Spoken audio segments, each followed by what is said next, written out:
اور یہاں آپ کو بتائیں سفارتی آداب کی کھلم کھلا خلاف ورزی سامنے آئی ہے۔ افغان کونسل جنرل کو ناپسندیدہ شخص قرار دے کر واپس بھیجے جانے کا مطالبہ بھی سامنے آ گیا ہے۔ افغان جو سفارت خانہ تھا اس کے جو عہدیداران تھے ان کی بد تہذیبی اور سفارتی اصولوں کی سنگین خلاف ورزی سامنے آئی ہے۔ پشاور میں تعینات افغان کونسل جنرل محب اللہ شاکر کی جانب سے سفارتی آداب کی خلاف ورزی جو ہے وہ سامنے آئی ہے۔ پشاور میں ہونے والی قومی رحمت العالمین جو ایونٹ تھا اس میں قومی ترانے کا جیسے ہی آغاز ہوا تمام شرکاء اس کے احترام میں کھڑے ہو گئے، لیکن افغان کونسل جنرل محب اللہ شاکر جو ہے وہ بالکل اس کے احترام میں کھڑے نہیں ہوئے، بلکہ پورے ایونٹ کے دوران جو ہے وہ وہاں پر موجود رہے اور جو دوسرے لوگ شریک تھے ان کے ساتھی بھی احتراماً کھڑے نہیں ہوئے۔ اس حوالے سے سرکاری ذرائع کا یہ بتانا ہے کہ افغان کا جو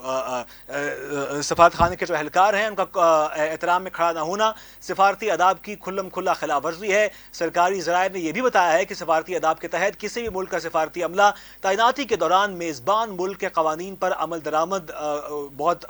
ضروری سمجھا جاتا ہے، لیکن افغان حکام کی جانب سے جو ہے وہ ہم نے دیکھا ہے کہ اس کو خاطر میں نہیں لایا گیا، اور اب یہ مطالبہ سامنے آیا ہے کہ جو افغان اہلکار ہیں محب اللہ شاکر ان کو ناپسندیدہ شخص جو ہے وہ ان کو ہونا چاہیے اور ان کو وطن واپس بھیجے جانے کا مطالبہ بھی سامنے آ رہا ہے۔ ماہرین کی جانب سے ایسا جو ہے وہ موقف سامنے آیا ہے۔ جو سفارتی ماہرین ہیں وہ کہتے ہیں کہ یہ ایک غیر معمولی واقعہ ہے، کوئی چھوٹا واقعہ نہیں ہے، اور یہ بالکل سفارتی آداب کے بالکل خلاف ہے۔ کسی بھی مہذب معاشرے میں ایسی حرکت جو ہے وہ خلاف قانون سمجھی جاتی ہے، اور یہ بھی جو ہے اور اس پہ